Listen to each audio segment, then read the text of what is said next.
Right, welcome back to Alphos and Sweet, a Life and Lorcana podcast, episode 1. Hey, hello, Harlan. How are you? Hello, I'm very good, man. Yourself? Yeah, doing all right. Both of us actually have just competed. Me yesterday, Harlan 2 days ago, but it was at 1 a.m. for them, so also yesterday, Yeah. in the LC3 NA vs EU Mm. show match Battle of the Subs, uh, which is a funny name for it. I did when but when I saw it got tweeted, the Battle of the Subs. I was like, hold on, this is assuming a lot yeah, about me. Yeah, I'm not sure I'd like to, have such a personal question, yeah, really, yeah. or personal statement made about me. But yeah, it is what it is. Because yeah, Yeah, we're all subs in there, but that's fine. yeah. But anyway, but I also had the pleasure of casting an LC3 match of the main event, the top four semi-final between Artabex and Zan Syed. Now that was super exciting. I won't go into too much detail here, but if you want to go watch it, it's over on Lorcana Villain's channel. If you want some examples of Alphos analytical Disney Lorcana competitive casting. Wow, what a mouthful that was. But we're here today to talk about our matches as the subs. That's the and subs, yeah. Yeah, just to give you some context, it's an interesting format because essentially we were given 6 inks. Specky wanted to take red purple, one of the best ink combinations, and bring one of his meme decks with it. Yeah, I Yeah, found just that like really interesting because he was like, I think the Americans are going to bring their A game, so we got to bring our A game, and he was like, red purple Madriel was the first thing he said. I thought, I don't know about well, that, but yeah. I think it's very funny because in the pre-game with me versus Ed, Ed was telling me all about his strategy, about how he was going to figure out what deck I was going to play, and he figured I'd be on yellow green because that's what I did well with in Birmingham, and based on you probably being on blue steel, which would leave Specky on red purple, and I was like, you have done such a good analysis that if you thought we were actually thinking about our picks, Yeah. but our picks were pretty much, hey, what do you guys want to play? And I just got stuck with yellow green. The ink combo I probably wanted to play the least. Not because I don't enjoy it, I really enjoy the deck. I just think it's terrible in this format. Yeah, yeah. It's kind of when I joined, I was like, I don't want to be the one who just takes Sapphire Steel from everyone, but it's kind of like the only two colors I have the cards for, and it's the only two colors I really play. So I want to do it, and then yeah, everyone was like, it's fine. Well, I mean, I spent the 20 minutes of the deck, sorry, the test check, the tech check, the 20 minutes of the test check for the game, searching through my set 6 bolt I'd gotten from playing the side events in Paris, searching for a singular copy of Heffalump and Woozles so I wouldn't have to use a proxy. So that speaks to my preparedness for this event. Yeah, I'd the list I'd submitted to Pavel because he's sort of the one doing all these events and judging it. I was like, this will be really fun on that day for about 20 minutes as well. And then by the next day, I was like, this deck's terrible. I don't want to play it. But you sort of submitted it by that point. So I was like, and then I like unsleeved it. And then, yeah, I was as well, whilst we were doing the mic checks and everything and going through the procedure with the judges, I was just trying to sleeve and find like happies and dwarfs mines and stuff that I'd put in bulk boxes. Yeah. Yeah. Well, anyway, but before we continue, because we're going to do VoD reviews of two of what we thought were the most interesting games from those sets. Feel free to watch the whole thing on Lorcana Villain's channel, and sorry, no, that was the casting on Earlmeister's Twitch channel. And for my match, where's your match uploaded? Maya You did? Madness, which I did cast one of R&B's games with, who's a lovely guy. So yeah, definitely check out his channel, and we can link them if not. Sweet. And before we begin, we're going to do what every good podcast does, proper podcast, because now we are one, I think. And we're going to look at some viewer comments. Normally, this would be mainly aimed at questions, but because we've only had a pilot episode so far, let's just read out the mean comments, the nice comments, whatever we got. What do we So, have? I mean, first off, we did get actually a lot of nice comments, which was really Oh lovely to wow. see from you guys. Yeah. Two of my from Conman60545, we have yes, two of my favorite Lorcana content Oh, creators. Great episode, and can't wait for more. that's actually a really nice comment. I was too Yeah, it's worried to really check good. them, to be honest with you. But Really. yeah, I remember when I started doing videos, I was worried as well. But yeah, that's really nice to hear. I wasn't worried at all. I knew we'd smash it. Yeah. And then from S. Jeddle, we have 87 minutes for episode 0. Can't wait to see what makes this the prequel for episode 1, being this episode. So yeah, mate, you should be excited for this one, because this is a special episode where we're doing a VoD review. Normally we'd record on a Thursday, but we've actually are recording on a Saturday just so we can get this out as quick as possible. Yeah, a few more nice comments. And then as before we go to the actual comments of the game, when we could discuss something of substance, first off, Big Mech D wants you to know that you should watch the Toy Story series, which I very much agree with. Great set of movies. I have seen. So when I say I haven't seen Disney, I've seen the. Is it Pixar? Pixar, Yeah, I've seen Toy Story. I really like Toy Story, and I really like Finding Nemo. I just haven't watched any of sweet. like the Sing like musicals or like princesses and stuff like that. So like I haven't seen like Lion King. Was Pixar not part of your Disney movie tier list then? I don't know. It's like I would put it on there, but whenever I tell someone, sometimes they look at me like that's not real Disney. I'm always like, Really? yeah, I'm always like, I really like Cars. I've seen Cars, but like I haven't Look, seen. I'm just saying, if Pixar is coming to Lorcana, it's real Disney, right? Yeah, it's going to be in Disney Lorcana. I think just because I haven't seen like Sleeping Beauty and stuff like that, people have got this weird conception I'm just a boring person who reads books and doesn't watch anything, which I kind of am, but yeah. Yeah. Well, mate, if you ever want more TV shows, I've got them straight here off my noggin. Got some great recommendations for you. All right. Okay. And then going on to comments about the game and what we talked about on the podcast.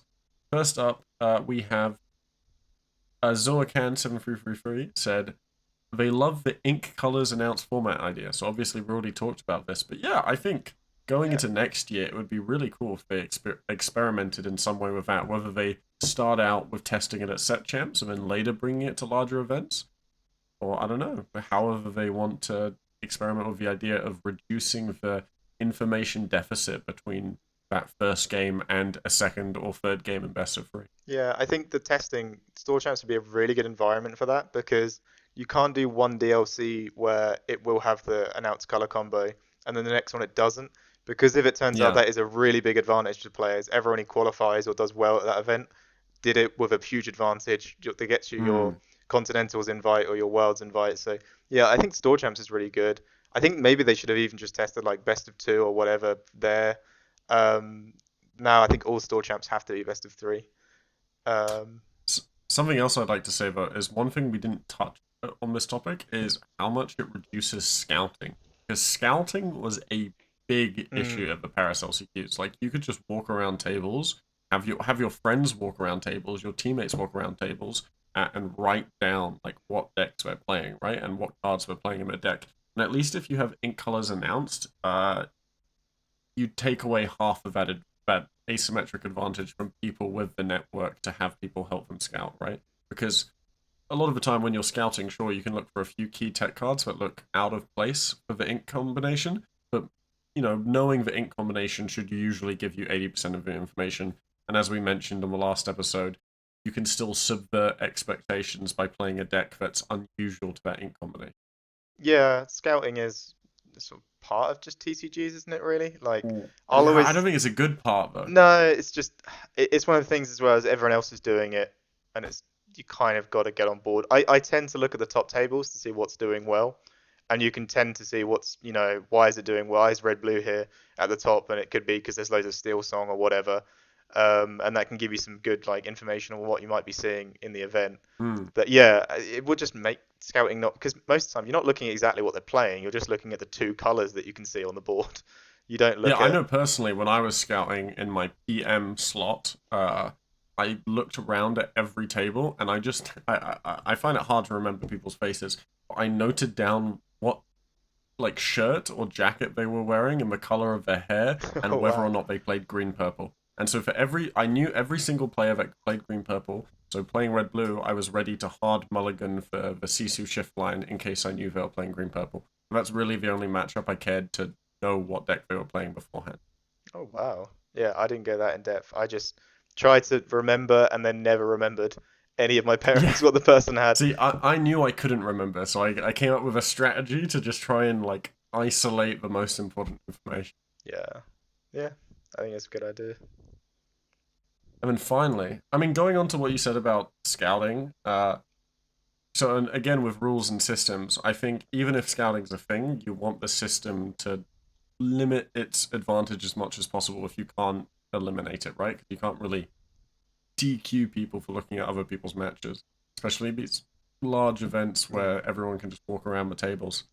But yeah, as Jacob said, anytime you have to have an awkward convo that results in subverting the rules, you know the rules aren't set up as efficiently or elegantly as they could be. I think this is very, very true, and especially speaks to the problem we have with people asking for like concessions in 2-game format, because most people just say, hey, if you lose game 1, can we make this a best of 1 and you concede game 2, right? And that can get you DQ'd. But if you say, if I lose game 1, I'll concede game 1, wink, wink, then it's okay. And I think that's where the rules aren't set up as elegantly or efficiently as they could be, because you don't want new players to get DQ'd just because they don't understand the political language you're supposed to talk at these high tables. Yeah, I remember in Seattle, there was like a script going around of what exactly you were supposed to say. And it was like, so I see we're at this point, and if I was to lose game 1, I was stand. And I remember because that last round, it was if you split it, you were out. If you lost it, you were out. But if you 2-0'd, you actually made cut. So everyone sat down, and like this row of people were doing this sort of rehearsed speech that had been passed around. And then like 2 or 3 tables down, someone got judge called because they said it wrong. And it's just awkward, isn't it? It's painful. No one really wants to do it. It's not right as well. And every time when you get the player meetings at these events, I felt it really a lot at the EU Continentals because they were really hard on it. They had I do not want to see a best of 1 or a best of 3. I do not want to see a die roll. And it kind of just to me screams like, okay, we know our rules aren't that great and they don't work that well, so please just don't break them. And it screams to that. That's all it feels like when they say that. It's like, and we're going to really try and police it, but we know it's also very easy for you to avert them, and they don't work very well. So yeah, I definitely think they need to change some things on that. Oh yeah, they need a revamp. I mean, like, props to them for getting what they could done for a completely untested new format as quick as they could. I think 2-game format was an overall positive change for the game, but there's a lot of refining that needs to be done going into the 2025 season. Oh, for sure, yeah, and they can learn from it. This is the first year as a TCG. They're in an amazing spot where they haven't like lost respect for something they did. They've done really well. But we only say these things because we just want them to get better. Oh yeah, for sure. All right. Well, with that being said, question section over. Now we hop straight into the VoD review. Yes, let's do that, please. Let's do it. Okay. All right. So first up, we're gonna have a look at one of my games. This was me playing against Ed. Now, as we said, I was stuck with yellow-green. If you'd like to see the deck list, thank you, editor. Somewhere over there. Here's. And then if you'd like to see Ed's deck list, maybe on the other side over there. Cheers. Thank you, Ed. And yeah, so Ed was playing a somewhat unorthodox red-blue list. Obviously, we're playing into a meta where we somewhat know our opponent's decks and what we're likely to play. Us in the EU team group chat did not put a lot of thought into it, but it sounded like the NA team actually did do some decent metagaming on this. And if Ed knew that I was likely to play yellow-green and likely to have a lot of discard effects, such as Bare Necessities and Sudden Chill, then playing a card like How Far I Go would be really, really awful for him. So instead, he decided to sub it out with Donald Duck, which was a character card that could still ramp him.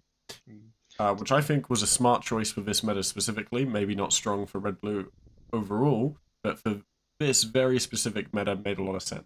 Yeah. And then I was just playing yellow-green, like basically my Birmingham list and Kawa's list from the LCC, but just with a few changes to adapt. So we have a couple of Mothers Knows Best in there, which were actually really solid in the matchup, and a copy of Heiferlumps and Woozles, which unfortunately I didn't get to see any good time to use it, but is a great tech card into red-blue to prevent Haram from questing, which also prevents them from activating the Draw 2 effect. I'll admit, even with these events, like when I joined, I noticed they had taken it a little bit more serious than we had.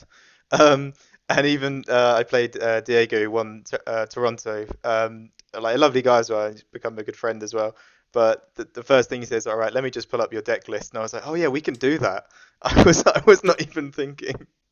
I had a very similar thing in the tech check, like the 10 minutes before the game, 20 minutes before the game. I was talking to Ed and I was like, I'm trying to figure out what deck you're playing, based on what I think the other two are playing. Because I hadn't even looked at the VoDs of you or Specky playing.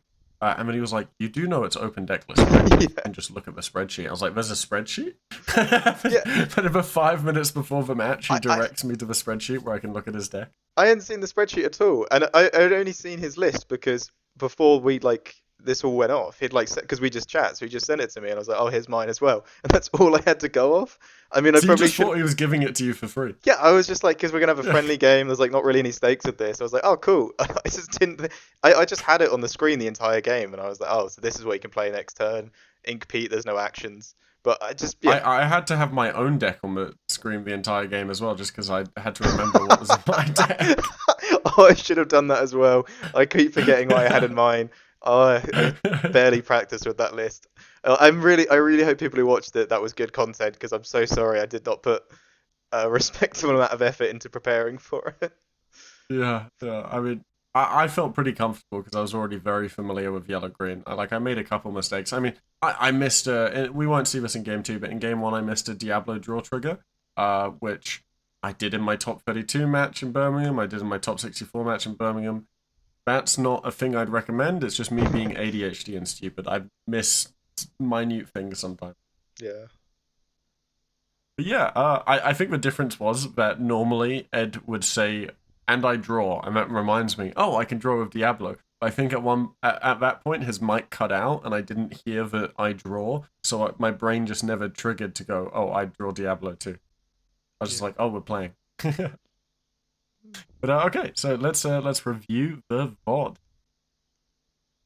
Oh, the other thing I wanted to say is in the these were friendly games, and before the whole finding out it's actually open deck list thing, me and Ed had a lovely 15-minute conversation about food. It was quite enjoyable. Oh. I think that was the highlight of my match, was just discussing food and food culture. It was very, very fun. Oh.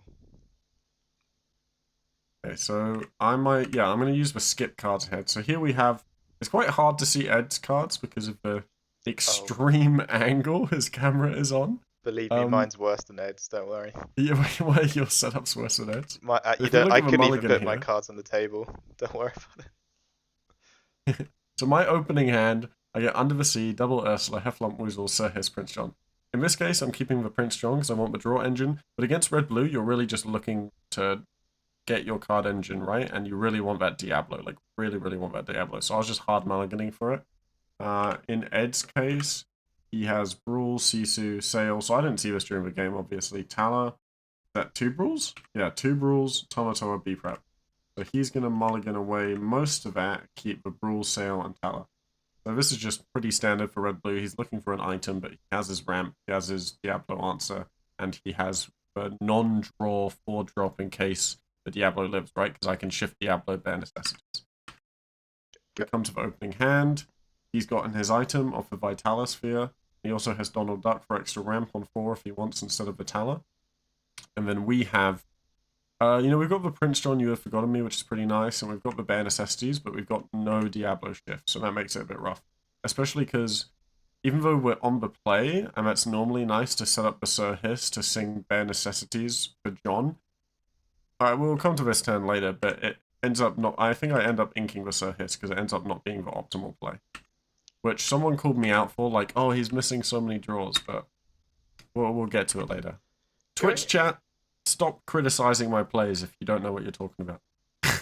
Going into this match as well, sort of, if you know they're going to be on Hiram draw, what can you really do to prepare for that? What is the answer really you have in the deck? Or do you still just go full You hope discard? they don't have an item on turn 1, and then you get rid of their item with bare necessities before they get a chance to play it. If they draw it later.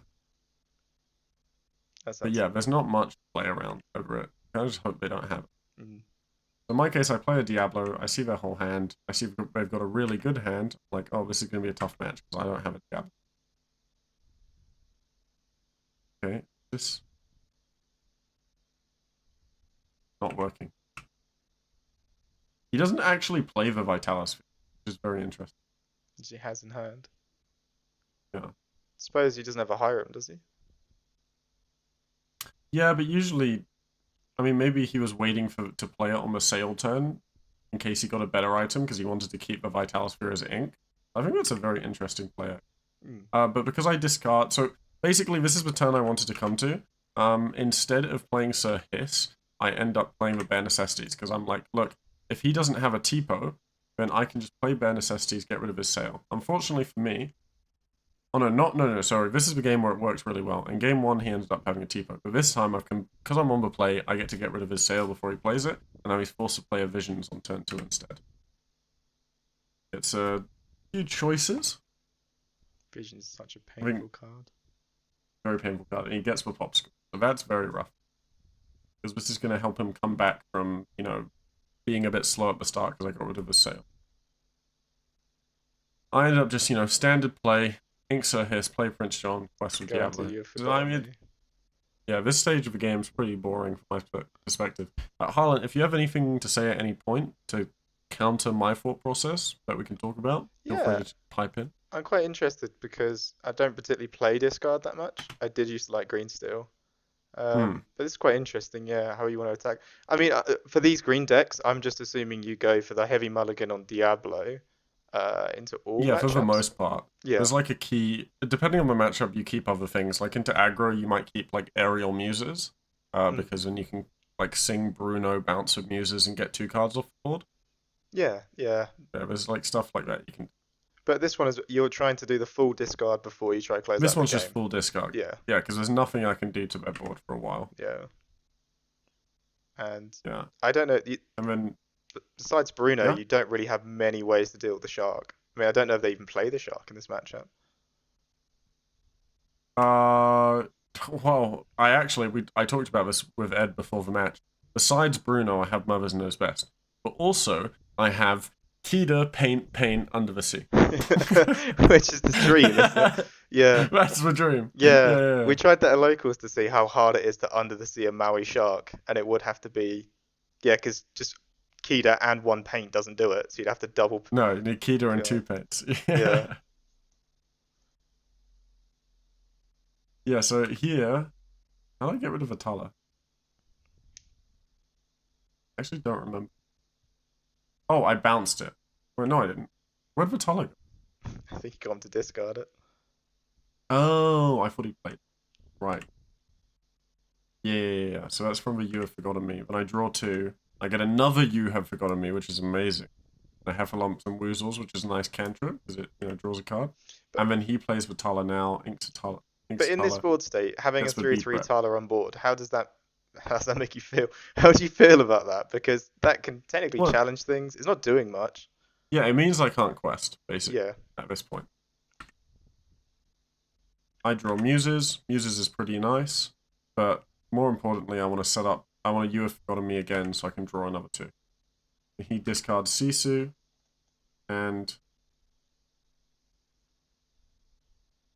I don't see what else he discarded. Wait. Okay, well, I draw 2 cards. I get back another You Have Forgotten Me? It seems that way, man. This is hard to follow. Do you remember when you were chaining You Have Forgotten Me? Yeah. That, and oh my god, the 3rd You Have Forgotten Me. Damn. That's nuts. This is like the dream, isn't it? Like all these cards that you're getting. Yeah, no, this is really good because I'm just melting his hand basically, and he just needs to try his best to ink and get to be prepared basically. So here's the turn where I set up the Muses. I think. Yeah, so he sets up a Donald Duck. That lets him ramp. So it gets him to 6 ink, 1 away from B prep. Which is scary for me. I have to try and respect it. But because he only had 1 card left in hand, I was thinking if that's not B prep, then the better play is for me to go to Muses. I mean, as well, in this point, so if he inks Be Prepared, like you lose your board, but your board is Diablo and Prince John.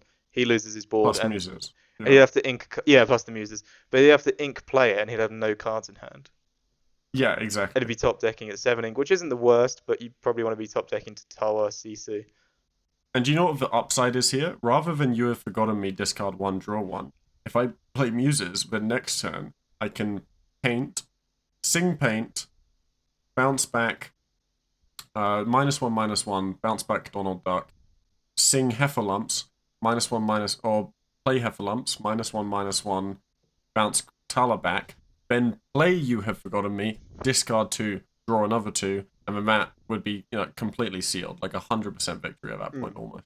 Which is a lot of maths that I'm not thinking about of these matches. But then, yeah, they are 3 attackers, so Paint the Roses is quite useful here. Because I just want to build as many cards as possible as I can while he has no cards in hand, and then just play it all to board and hope he doesn't top deck an answer in time. And you see a CC in game 1 he did, which is why I ended up losing. Oh. Yeah, so there's the Ink Brawl, play B-Prep. So it makes my You Have Forgotten Me feel pretty stupid right now, but I think it was worth not taking the draw 1 in case it wasn't a Be Prepared, so that I could have turned it into a draw 2. And then it would have wiped what was on his board completely. Because otherwise, if I just played You Have Forgotten Me, it would be like, well, what do I do about the 3-3 and the 3-4 on board, right? Yeah, entirely. I'd still have to play the Muses and bounce anyway. You have to place your outs on what you see on the board, and yeah. Yeah.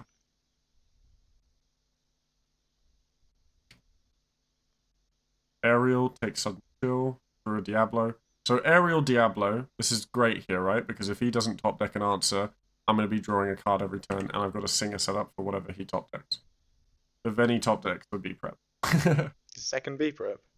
The second B-Prep, yeah. I mean, so you have his deck list out, so you can see how many he has left at this point.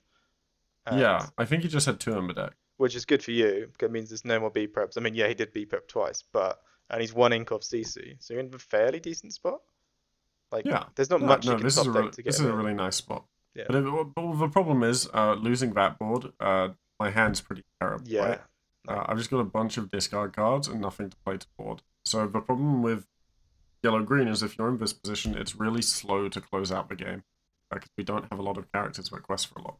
Oh, top decks. And as you see with this Sisu, I don't really have an answer to Sisu right now. So I'm just going to have to play my Kido to board and hope I eventually top deck some better stuff to play with it. Here, I can go Kido Sirhis, so that's pretty nice for questing. Do you not just play a Sudden Chill just to take the card out of his hand?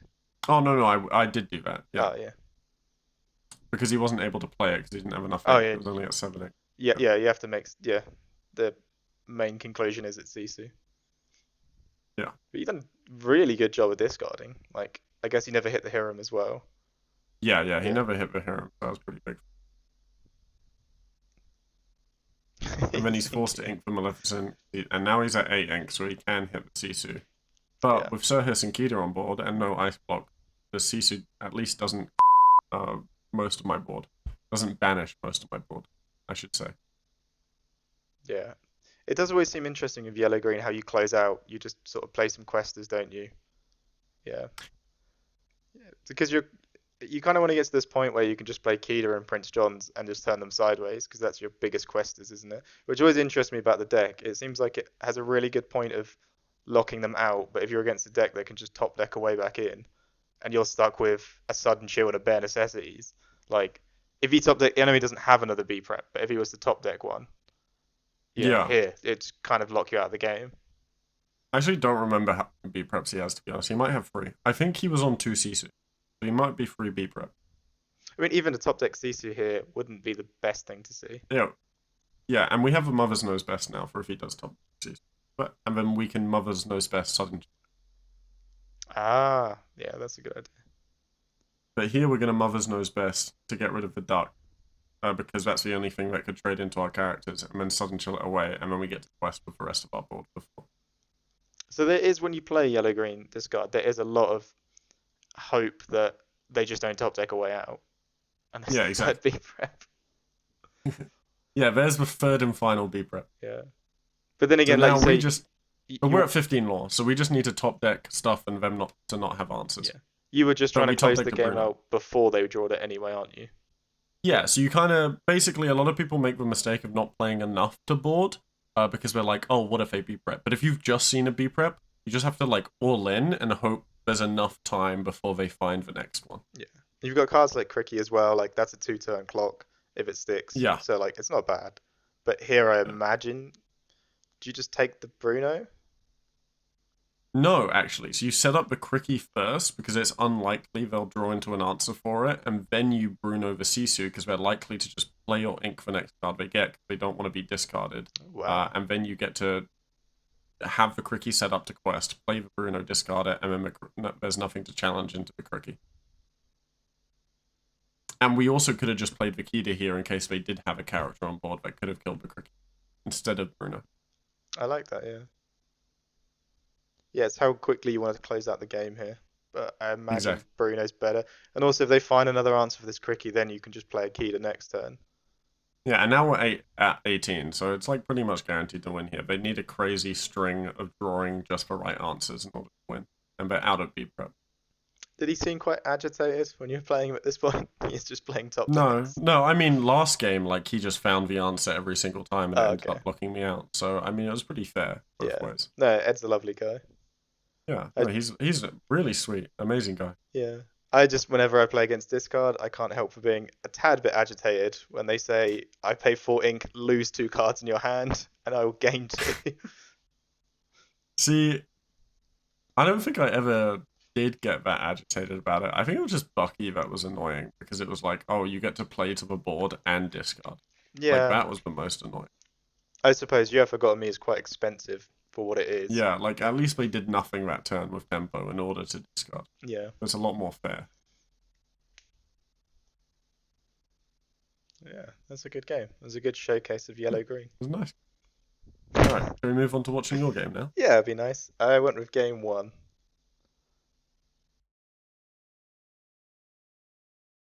Okay, so now we're at Harlan's game versus Diego. Do you say the Toronto winner? Yeah, he won Toronto. Oh, so yeah. he won with yellow-green.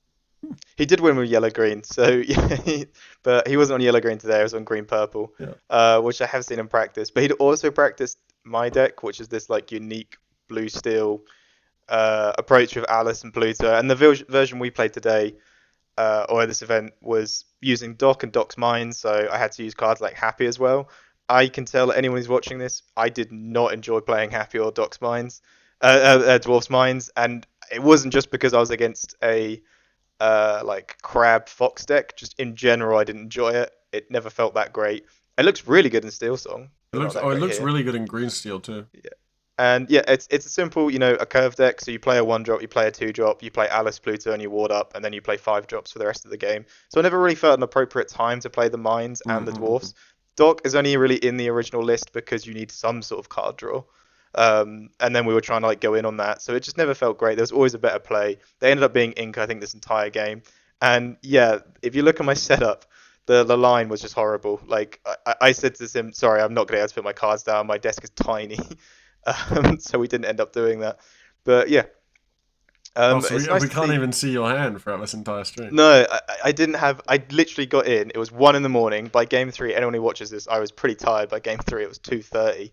I think by the time we actually ended. Look, I'm trying to always constantly make it so it's like in vision for him. Yeah. Because when you see it, for like your screen, it's just the line. You can see, people can see the line, it looks obvious, but when you're playing on your playmat, it's not obvious where the line is, especially in your case where it's diagonal across your map. Yeah, because my camera's just on the side. I at least used like a piece of art and being like, oh, it's below this bit of the art and above this bit of the art. If I put, like I say, that camera, it like literally shows you how much effort I'd put into this event, and I'm really sorry for anyone there. But everyone said the games were enjoyable, so that's all that matters. We were just trying to put a good show on. But going against also, Diego's to be fair, you can't see half of Diego's cards anyway because of the camera. I couldn't see that, of course, because when I was playing, I can't see his hand. But I was doing a really good screen, and mine was just terrible. But he plays this Lyle version, which in green purple, like a lot of us haven't seen Lyle very much. And in these low to the ground matchups, the Reckless is really strong. And just the -1 law. Like, and just the -1 law, deck, which aims to race. Yeah, and a lot of like the Lyle, and we end up pushing it below the line. I think a judge calls me out. There we go. Yeah, that 1 law, and I found like cards like Pirate's Life as well are so painful because you do this maths of, I know you'll kill these things, but I will gain 3 law next turn, and I'm at 17, so we're fine. I would imagine though Diego's list might struggle into red-blue, and that's kind of why green-purple cuts Lyle. Yeah, it stops a hero from questing, but overall, it's just pretty bad. Like, it's an uninkable as well, is the problem. You have to play it in the matchup, even if you don't want to, because it might be the only thing you have on 3. And keeping a Lyle into a Genie, that's a 2 uninkable curve. That's kind of rough for a lot of people. But in this, yeah, we have a Shift Robin Hood. What we do is just full quest, and like I say, with this deck, we know stuff's going to die and get cleared. But if we took the law, then we made them do a trade where, look, Diego has nothing on board right now. He'll play something to the board, but um, as it states, he's lost everything, and we have a 3/6. And then 2 Churnabogs, which even if you crab buff, doesn't kill it. You can do some fun stuff with the Fox, but that's still I wouldn't say a weak turn, because you will kill the Robin Hood, but it's going to be a very awkward turn. Yeah, also for it's them. losing you the draw from the Chernobog, so you're going down Yeah, a card while giving you a card from the banishing of Robin Hood. yeah, and right now I keep saying to people, it's like I really in Lorcana I want to be the proactive player. So if I'm the one who's turning sideways, gaining 2 law, then you kill my thing, I'm going to be happier because I'm 2 law. And I don't really care that my thing's died because I'm the one who's going to win the race eventually. And this deck tries to make that even more awkward by playing Bodyguard Pluto and like Cogsworth on top. Cogsworth's amazing. I've seen other people try and do these lists. I have no idea why you're not playing Cogsworth. Like in low to the ground matchups, it's so good. Yeah, I think because people think, oh, Cogsworth's so bad into red-blue, but like red-blue is not the deck to beat right now. You should be building to beat these low-to-the-ground decks, as you say, because the game is won on the board right now in the current format. I think like every deck's game into red blue is just turn everything sideways for as long as you can. And like in this, we do have a couple cards we include, like in this matchup as well. We've got like manners and stuff like that, which have been quite a problem for red blue as they've been cutting hideaways. But yeah, like I think what happens as well, like there's so many happies. He's a 2/1 that gets evasive on your turn. That evasive is useless. Like it doesn't really kill much. You can move it to a dwarf's mine, shoot a genie, then run it into the genie. That's like the most fun you can have with that card. Harlan, your But dock's in the hidden area again. Come on. I know, I think I get judge told as well. Like again, Yeah, there it is. because like for me, it's like right at the bottom of the mat, which is where I wouldn't tend to play. I'd play up front. Yeah. Like as you can see, it's so. Yeah, I asked them if they could just turn it off because I saw like Dale and stuff had turned it off, but I think they played without a They didn't play in They just Pixel didn't Connect use or something. Pixelbon Connect. Yeah, yeah. Yeah, which because I was like, guys, I'm just not gonna be able to set it up, and they went, it's fine. I'm like, it's not fine. Half of my screen doesn't work, and I'm not gonna be using this feature anyway. Um, as well, I don't know. This is probably not the most correct play, and he does bounce the Clarabelle here, but the minute I ever see a Clarabelle or an Ursula I like how you didn't played pick by up the dice. You just tilted the Robin Hood until the dice fell off. I was maybe playing very quickly. Yeah. No, I was about to say, Against guys, we're not even speeding up this video. Like, this is on 1 time speed. This is just how fast they're playing. Like, Harlan's here at 1 a.m. and he's like, man, I want to go to sleep. Let's play this as quick as we can. Yeah, Villain asked me like, so what you like? Are you prepared for it? What are you thinking about this matchup? I was like, if I lose quick, I go to bed. You know, and if I win, I win. You know, so really, I can't be losing at this event. But yeah, we just sort of take law, and these foils in the dark are so hard. But that is a Cogsworth there, which just makes trade That was so a awkward. Cogsworth? That should be a Cogsworth. Yeah, that's how bad these foils are. I feel really sorry for my opponents like Diego that have to try and figure them out. It's the foils are so hard to see in the dark. Well, Yeah, when it's not I that can't bright. see that Cogsworth. I can't lie. There's maybe a faint of blue on it. And I didn't know it was a Cogsworth until you told me it was a Cogsworth. And it's still hard to make out. I think I had Also, to when constantly be telling casting them. these games, like when casting Zan versus Artabax's game, it was so hard to tell the difference between a dock and a happy because you just couldn't make out the uninkable versus inkable icon. Like, I don't even know if that helped me win games here. I don't think it did, but like, yeah, no, entirely. Just really struggling to see which one is that a dock or a happy. Because right now, can you really tell? I mean, yeah, thank you to the DLC production teams for making it as visible as it is. Because these like at-home tournaments with just the webcams we have laying around are really, really difficult to track, especially as a caster and even as a player. This game here is just a lot of the games right now in Lorcana, especially these low to the ground ones. If you're going to go first and just turn sideways, your opponent might chase you and remove your stuff, but you'll eventually win the law race. Going second, you require them to play a little bit less optimally. And one card that I think is really good for chasing is Calhoun, because you get to kill someone and then you don't lose the law race as badly because you get your 2 law as well. You'll get to banish something and then you get to remove something from the board. But I think we need more going on the draw cards that are just better, I think. Yeah, we need more like tempo swinging cards, but like are fairly efficient. Like, Yeah, not I too mean, efficient, but fairly efficient. Because right now, okay, one of the biggest examples, I'll pause to say this. One of the biggest examples in the meta right now is Genie is an amazing on the play card. And there's just nothing except, well, even the best answer to it, the most efficient answer is either Brawl or Human Sisu plus Ice Block. Human Sisu plus Ice Block, pretty great, right? You remove it and you put a body on the board, but it's still a 2-card combo from 2 uninkable cards, right? That's very niche. And then Brawl is great. You've spent 1 card to get rid of their 1 card, but you've maybe even wasted your whole 4-5 ink turn to do it, and they've just drawn another card to replace it anyway. So you've gone down in value no matter what in resources whenever you remove the Genie. Like, unless you're shifting into Human Sisu, it's just negative value. But you need to because of how much tempo the Genie represents. yeah, the Genie has a body on the board.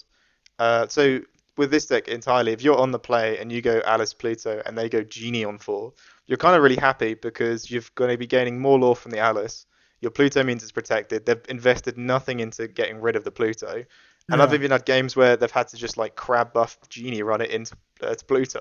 Yeah. And then you're like, well, that was amazing because it gained no lore. You got 1 card, but I've killed. And then you gain I've, more I've with Alice, banished. and then they trade the crab into the Alice, and then the tempo's reset, but you're up 3 lore or 4 Yeah, lore. and if the sort of golden line is to go Alice, Pluto, Cogsworth, you've got a warded up board. It's all got resist, and then if you add a Calhoun onto, that can start trading things back as well. So that's just a really good Did line. you play any Gantu in this version of the list? This does have Gantu. The problem with Gantu is into green purple. They've got the bell. Hmm. Elsa's a pain. But the Um, golden line with Gantu would be Alice Pluto, Alice Quest, give award to Gantu, right?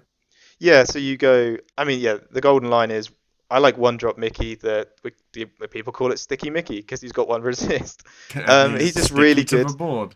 Yeah, besides Magic I'm Broom, gonna be honest, mate. If you called me Sticky Mickey at like a pub, I'd be thinking you were insulting me, and Sticky Mickey's it's like a it's not gangster's a great name. nickname. No, yeah, it's not. Because Um, when someone calls you Mickey, like in the UK, that's like a negative slang word. That's like you're saying you're a taking the Mick, Mickey. right? You're taking the Mickey. Yeah, Yeah. you're taking the Mickey Mouse. Yeah. Um, I really like it because in this meta, like besides the Magic Broom that you only see in RP, it's like Chernobog and Diablo die to it. Cinderella can't banish it, can't like challenge Mm. it, can't hit it with Let the Storm Rage on. So that's really good. And it's just gonna sit there questing, and then it could like maybe do some maths with the Calhoun. So like if you got a Daisy, you hit, then hit with the Calhoun. So the optimal line is Mickey, Calhoun, Alice, Pluto, and then you can ward up a Gantu if you're doing the law race. But if you need the board to last a bit longer, Cogsworth's just really good on top.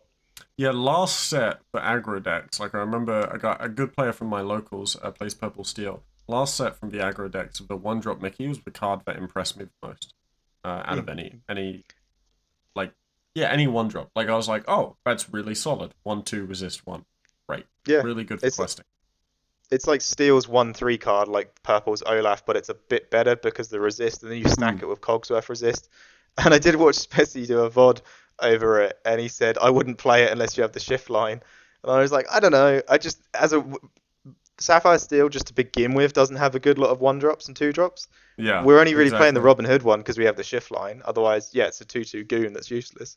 Um, 'Cause I but think Specky's coming from the Purple Steel perspective, where there's a yeah, lot of good 1-drops in purple. But in Blue Steel, there's not many good 1-drops. I think the Mickey is like amazing contextually within that ink combo.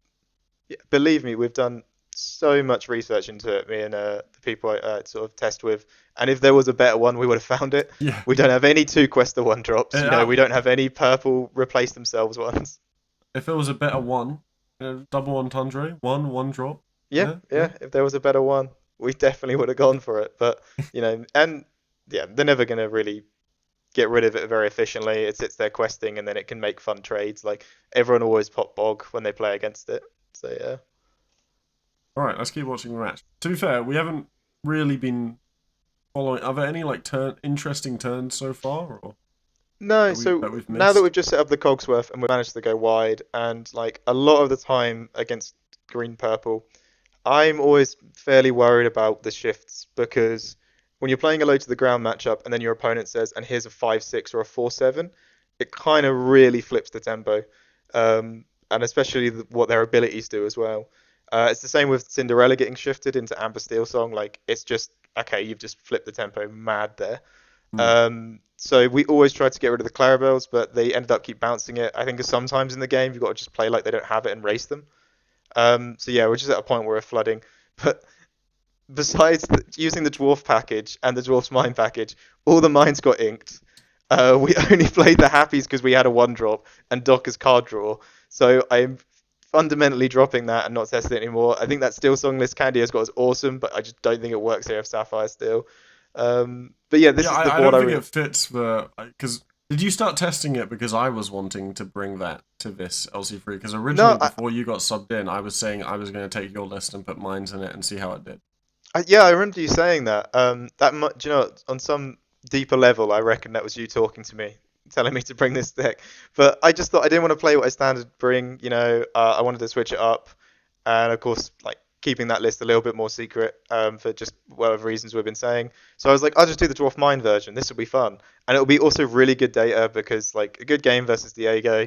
Um, but I'd already basically lost faith in it by the time the game came around. Yeah. and, and it was just like there was one turn where it was I could play a mine and move happy to it, or I could play happy and move it to a mine. But no, sorry, it was play happy and move it to the mine. But fundamentally, that was just a worse turn than just playing Alice. So, Hmm.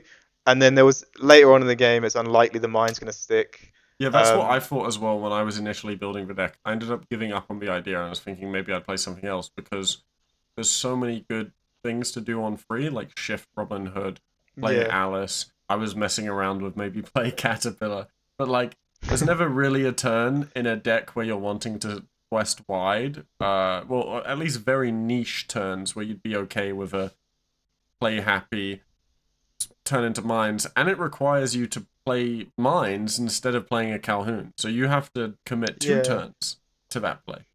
yeah. I had some games where I had mines in hands. I was like, there's just no way that this is better than Calhoun.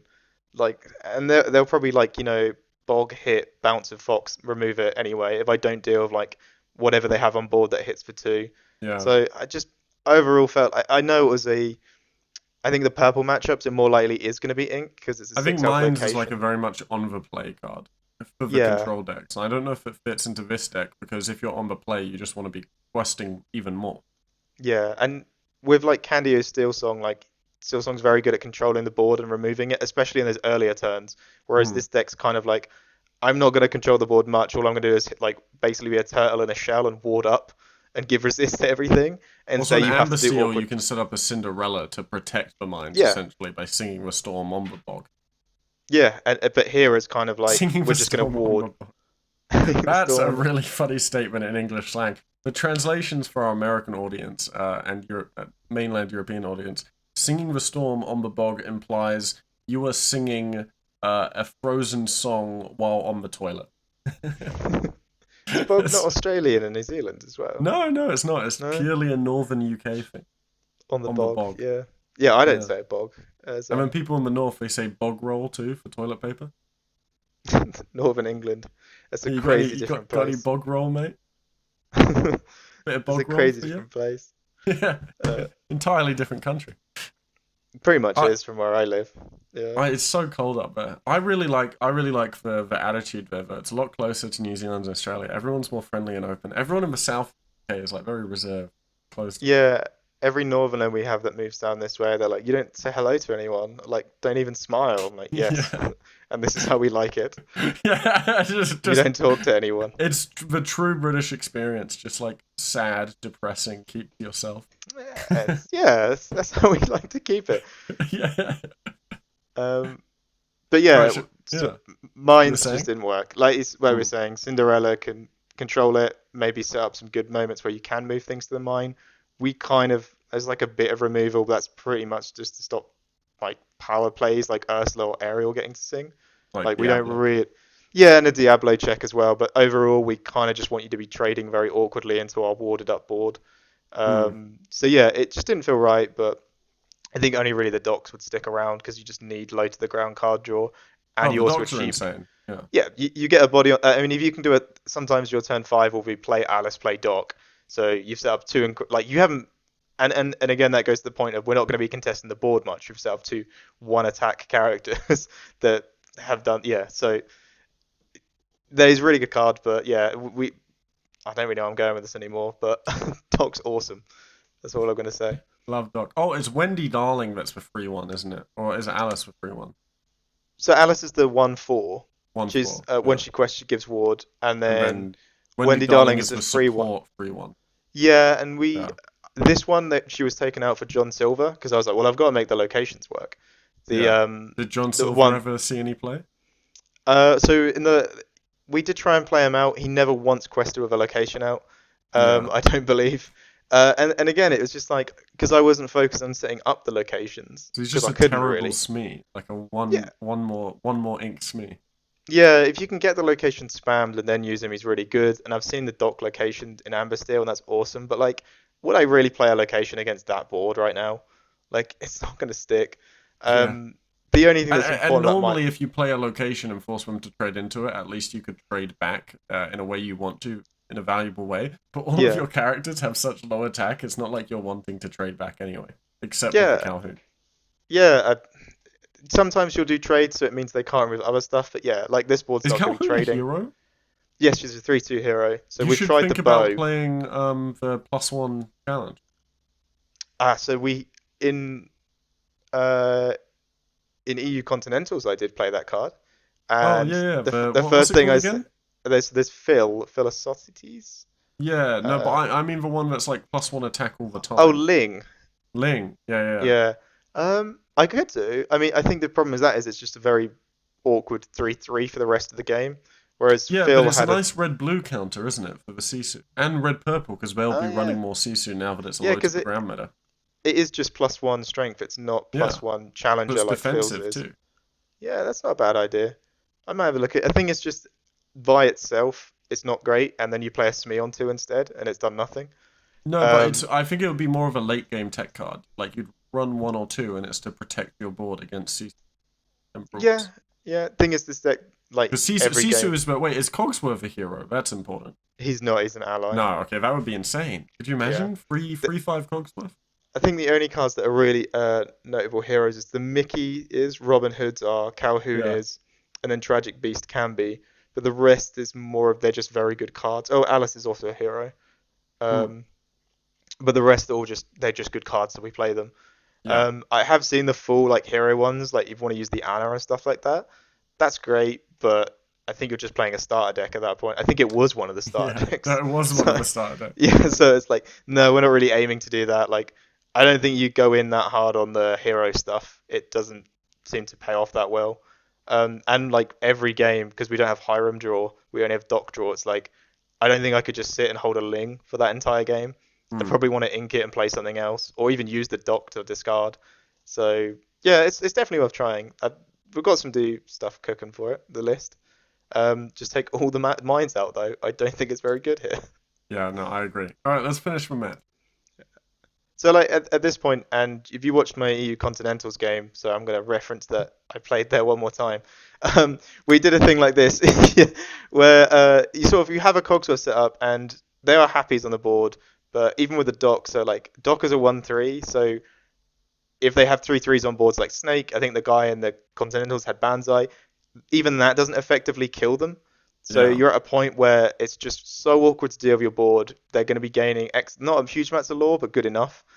And then like say you had an undamaged Smee, it's like Banzai doesn't even banish that card. So like um, it's just gonna be keep questing. It forces them to have to play the crab, which some opponents might think, oh no, they played crab and killed and banished banished vanished Smee. But actually what really happened is they've done a really bad tempo turn, and I think they would have liked to be gaining lore instead of, challenging your board and stuff like that. Also, And what's then great into Lyle about your board and your characters is that none of your characters can even kill anything, so they're never going to get benefit off the Lyle.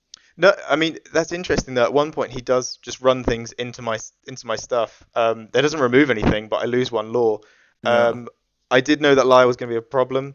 In game two, it's not worth watching. They went triple Lyle, and and I actually managed to remove two of them. But then the third one, I was like, all right, you've got this. Like I've gained barely any lore over these turns, and I would have taken normal green purple fine.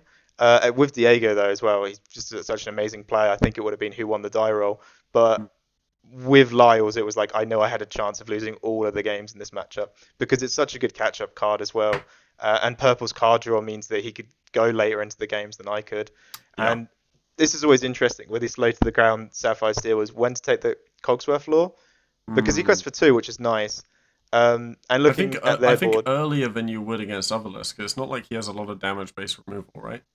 right now, we were like, how many cards in hand? No cards in hand, and it was like because we're about to close out the game here, really.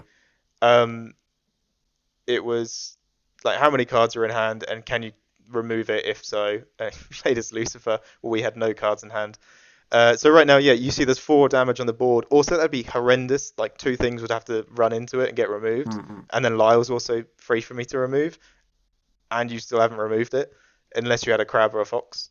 Yeah, so maybe you'd go with the Cogsworth and the Guntu, and then quest those in the same turn. So they have to choose between getting rid of the Guntu first or the Cogsworth first. Later on in the game, like, and a lot of my games, especially into Ruby Amethyst, you'll get to points where your board is Mukduk Mana and a Gantu, and it's like, either way, you'll remove something, but like I'm going to be gaining lore, and you've done a horrendous turn, and that's kind of just how the deck operates. And also that means the deck can't go very late into the game.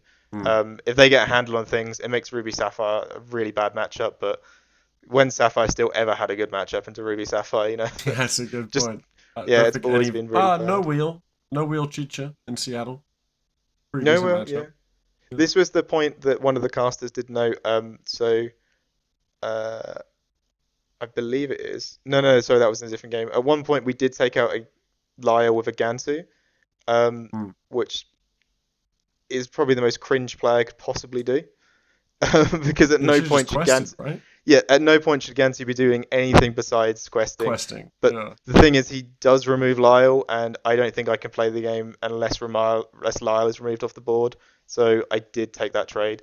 And it probably was wrong. That just now? Because you could have just... No. I removed it with something different. Yeah. I believe that happened in game 3. I think it would have been...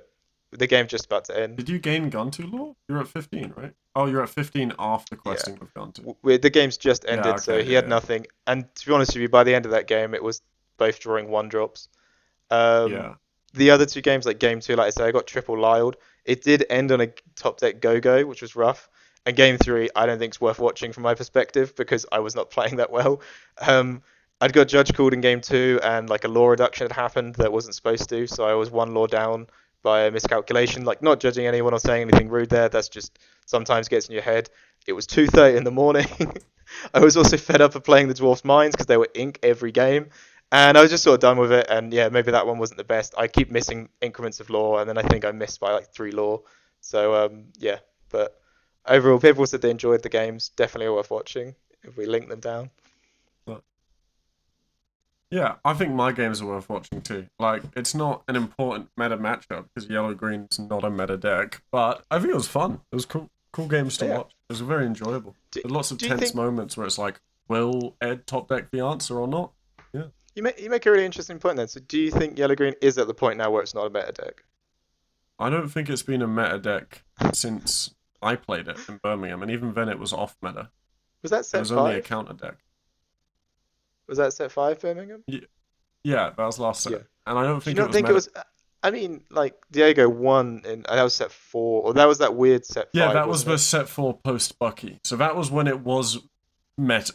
And that's because Green Steel didn't exist. Toronto was the one with the strange one meta, wasn't it? Where it was Bucky banned, but it was set 4. Bucky banned, but still set 4. Yeah. I don't know. I think Yellow-Green's still not that bad, but all of this purple card draw. You do nothing. You do nothing for multiple turns. You get rid of all their cards, and then you're like, well, I hope you don't top deck the answer in the next 8 turns while I gain 3 lore a turn. Like, it's terrible. So, are you not an advocate for Yellow-Green? Would you not suggest someone to play it for Store Jams? No, I coached someone on Yellow-Green in the week before Seattle, and they said they were going to play it in Seattle, and I was like, I gave him a disclosure. I was like, I can make you good at this deck. I just don't think it's gonna help you win this tournament. It's really bad in this meta. and then they met me in Seattle, and then on the Friday, like the constructed practice event, basically, I brought yellow-green to make people think I was playing it again. And he was like, oh, you are on yellow-green. And then I brought blue steel no wheel the next day, teacher. And then he was like, you've betrayed me. You're not on yellow-green. It's like, no, it's a terrible deck. I don't want to play it. Yeah, I remember talking to Sky during that event because if anyone didn't know, he does play other decks besides Sapphire Steel. If anyone knows Sky, and he said it always feels like a puzzle. Like it feels like there's the right combination of cards to make you win the game, or basically just lock your opponent out of the game, and then you can just quest. It Yeah, doesn't pretty feel like much. you're playing Lorcana. Oh, it's so Yeah, fun. Like, I think yellow-green was the most fun deck I've ever played in the game, right? But it's just not good but right now. I like that strong opinion of I'm having fun. I really like this deck, but it's not good. I wouldn't play I it. want to That is win. top tier. Yeah, that's top tier competitive behavior there. Yeah, And no, I'm still on Sapphire Steel, trying to make it work. I have more fun on Sapphire Steel and Yellow Green than I do on any other deck. But I brought Red Blue to Paris LCQ in an open field meta because I thought it was the best choice. Like, So, I'm so not like gonna play decks I find fun. I'm gonna play decks I think will win. when you like play Ruby Sapphire, then do you not enjoy the experience of playing the deck? Well, I love the experience of playing Lorcana, so I'll have fun no matter what. But there's like Okay. degrees of fun. Like Red Blue, the gameplay is very linear, but the inking and mulligan and resource choices are very, very interesting and in depth. Okay. But you know, the actual gameplay of playing. Oh, I play one card a turn. I Mm. play one card a turn. Like I much Yeah. prefer like the ADHD like on Sapphire Steel or Yellow Green where I'm like, and I play 3 cards in a turn, and I bounce it back with muses, and I play it again, and I search for this, and I bounce it back, and I bounce your card back, and then I discard it. Like I like having multiple actions in a turn, which is why I Yeah. hate aggro. Because aggro I, is the worst. It's so linear. It's the most linear deck, and I don't care if it was meta, I'd play it. No, it isn't. If aggro was ever meta, I wouldn't play meta. I wouldn't play the meta. I would play anti-aggro. I refuse to play aggro. It's just I not like fun. aggro. It's winning in sort of deck. Yeah, you play your cards out, and you won or you haven't. You can't fight back to the board. You can't really interact with the board much. No, But I talked about this with Ed before the matchup. I was like, we're never touching aggro. Like, it's at least got to be a tempo deck. Like, I don't mind playing low to the ground decks. In fact, I love playing low to the ground decks, but it has to be tempo. It's got to have, like, Emerald Steel's a great example. I find Emerald Steel really fun, mm, but it's not an aggro deck. It is low to no, the ground. Yeah. yeah, that makes sense. My point's always been with I have to enjoy the deck because like I will not practice a deck that I don't enjoy. Like I put quite a lot of hours into Sapphire Steel because I enjoy it, and I even enjoy this build as well. Mm. And like I understand Ruby Sapphire, Emerald Amethyst, Ruby Amethyst, like all of these picks, like definitely leagues above Sapphire Steel. And whenever I tell someone about like the meta, I don't lie and say, no, I've got a sneaky trick that Sapphire Steel is top of the meta. I'm not lying to anyone. Like I saw someone's list where they put it like bottom of A tier, and I was like, yeah, no, it's probably maybe even one lower than that. Like it's probably Yeah. where it's at. I'm never lying to anyone, but I will go away and play a lot of games of Sapphire Steel, and I will know the lines down to a T and practice it. Whereas Ruby Sapphire probably like, oh, it's Lorcana time. I might as well play 2 hours today of it and just be like fundamentally bored and not want to do the event. And that's sort of how I've been with all TCGs. Like even with Pokemon, it's like I played Gardevoir and I just found it really boring. But I was like, well, it is the best deck right now. And I just like really didn't enjoy my experience in the game. And yeah, Oh, it God of just War. I saw God of War Mewtwo in Pokemon Pocket, and I was like, that's just the most boring deck ever. We're yeah. tangenting on Pokemon a bit, but I don't like any deck where all you do is I do my combo and I OTK you, and that's it. It's gotta have some divergence in decisions to be interesting. Yeah, yeah, and with that one as well, it's like so die roll. It's like, did I start with the Rolts on board? Oh no, well I've missed my evolution thing. Oh, this is so bad. GG. Yeah, yeah. Oh well, is that all we have to say for today? I think so. Yeah, I think Yeah. those are some interesting games to watch over. As much as I said I didn't put that much effort in, of course I still try and play to win. I would have very much preferred to have won those games. And also I realize I'm just spoiling the outcome to everyone who wants to go and watch them, so that's fine. But yeah, I think that's all I've got to add today. Yeah, at the end of the day, it's a balance, right? Like, I'm gonna put a lot more effort into preparing for a DLC, into preparing for EU Championships because there's money on the line and glory on the Mm, line, and I want to be the best competitive player I can be. But in a tournament like this, where the main goal is really fun and showmanship, I think it was more important to just enjoy the match. And if you call me a fake Lorcana fan for not prepping a bunch for the Battle of the Subs, then, you know, you can say whatever Yeah. you want. But I had math study to do. I had deadlines to meet, and sometimes you got to prioritize other things in life than just Lorcana, as much as I would love to just prioritize Lorcana. Yeah, yeah. I mean, it was really good fun. It was really like honored to get picked. I think I was still like one of the lower down picks, but it's fine. And it was just like Yeah, I think I it's think weird. we were near each other. I was like 12th, and you might have been like 13th or 14th. I remember when it started, I was Or like maybe you're above me. Maybe you're like 11th or 10th. I got like bumped up quite high when it started, and Yeah. then like all the Sapphire Steel threads and discords I'm in, they're like, "We'll go Harlan," and I was like, "Guys, I really don't want to play this." I was like, Oh no, and to you be were honest in with top 8 at the start, weren't you? You were I, like I 8th was place. yeah, I was Yeah. contended to get picked for like the first. That went on for ages, but like for the first few days. But then I've noticed how much like artifacts and all that lot, how much effort they've had to put in, and I'm very thankful I didn't get further because I can't believe it's still going on. They're like Well, because round a lot of whatever now, people isn't at there? the end of like every content they were making during the time, they're like, and go check out the link to vote for me in the NA vs EU. I there's a lot of people who are really gunning for it, and that's fine. Like if that's Yeah. something you want to do, like awesome. I kind of realized I wasn't going to put that much thought into it, and yeah, I noticed how much effort it was to do. So I was kind of grateful I didn't get Hmm. picked. I thought it was fun. I'm honestly glad I got to cast it more than play it because I think I find it Hmm. more fun playing when there are stakes on the line. Like, call me shallow, but This is glory. I feed on competition. You know, I want This to was be the regional best. rivalry. It was Yeah, regional rivalry though. We had to prove who was but better. it's not my region. I'm not EU. I'm not Yeah, NA. it's not even your region. I represented EU, and I'm from New Zealand. Yeah, that's fair enough. Yeah. Yeah, I didn't think we really needed it, to be Unless I honest with you, but rebrand to Alphos UK, I don't think I'm a good fit. yeah.